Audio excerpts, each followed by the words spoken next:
Hi and welcome to the Trucking History Channel. In this video we're going to talk about motor freight news in 1977 from Rocky Mount, North Carolina. Okay, let's get started talking about what was happening in the trucking industry in Rocky Mount, North Carolina. C.S. Henry Transfer Incorporated was on U.S. Highway 301 business. C.S. Henry started in 1931. M. Webster Henry is president. His son, Marshall W. Henry Jr., is vice president and general manager. C.S. Henry Transfer in 1977 had 38 tractors and 65 trailers.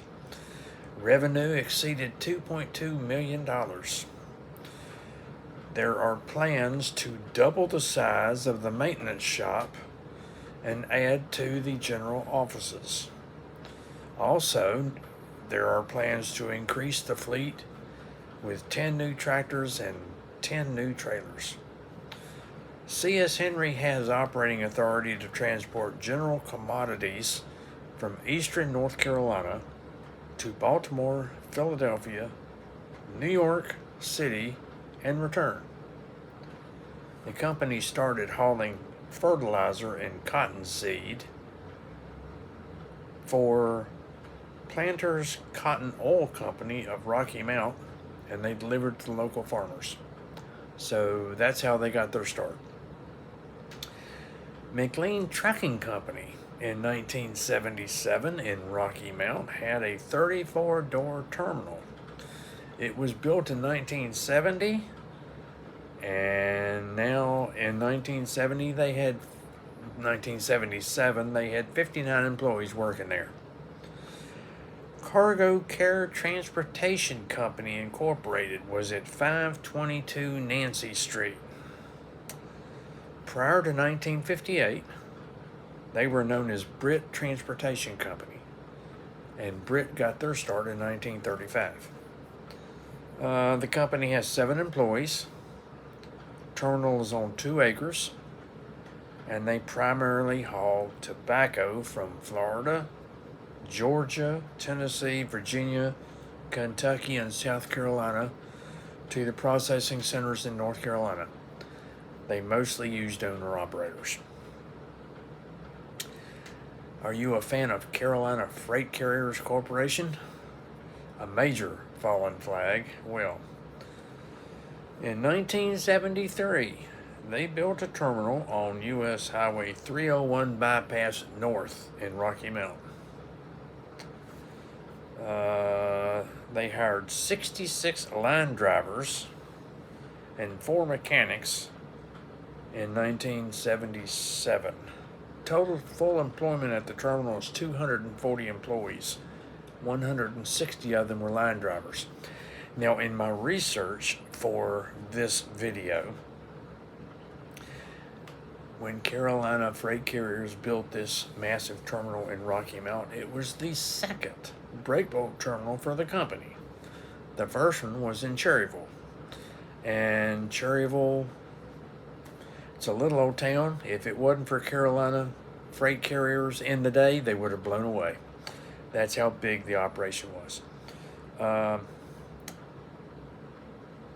When they decided to build in Rocky Mount, they were eliminating the relay system and brought drivers up from Darlington and Jacksonville, Florida, to Rocky Mount. I think I read there was like 70 families that were living in a motel while they were looking for housing in Rocky Mount. Didn't say how much of a financial help that Carolina provided these employees. I'm sure it had to be something. Pilot Freight Carriers had a terminal in Rocky Mount that had been open only 15 years since it was closed many years ago. It opened 15 years before 1977. It was on Highway 97 East.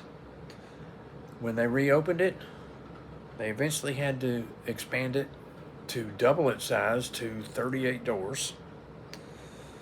The local terminal for Pilot serves an area from Nashville, North Carolina to Edenton, North Carolina, as far north as Emporia, Virginia, and as far south as Goldsboro and Wilson, North Carolina.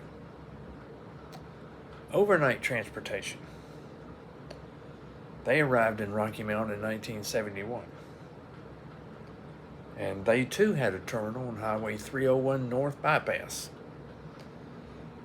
By 1977, they had 32 employees on a 6-acre site. It did not say how big the terminal was, how many doors it was. Erie Transfer Company Incorporated was on Atlantic Avenue Extension, and Erie is spelled Y-E-A-R-Y. It was established in July of 1969. They hauled tobacco from Rocky Mount to Danville, Virginia, and Durham, North Carolina, and from Dunn, North Carolina to Spotswood, New Jersey. Now, Dunn is further south from Rocky Mount on Interstate 95. I don't know why they would be hauling tobacco to Spotswood, New Jersey, but who knows. North State Motor Lines had been in Rocky Mount since 1945. They haul tobacco too. They have 65 employees, and in 1977 they were hauling from Florida and Georgia to Maryland, Tennessee, Kentucky, and North Carolina. I didn't realize Rocky Mount had this many trucking companies in it. But here's the last bit of news for this. It was announced in July of 1977 that ETMF, East Texas Motor Freight, had signed a contract with Hemingway Transport of New Bedford, Massachusetts, to purchase Hemingway's Interstate Authority in North Carolina, South Carolina, and also the cities of Savannah and Augusta, Georgia. Hemingway had pulled out, so they were having to sell their rights, and ETMF got their rights in North and South Carolina. In the information I saw about this, they had listed a whole lot of terminals that they had planned to open in North Carolina and South Carolina. They mentioned Winston-Salem. I don't know where in Winston-Salem they had a terminal at. They didn't last long though, you know. Deregulation got them too. So it was a short-lived expansion for ETMF. That's it for today. I just wanted to go over motor freight news from 1977 in the city of Rocky Mount, North Carolina, which is on Interstate 95, which is a major route north and south along the eastern seaboard.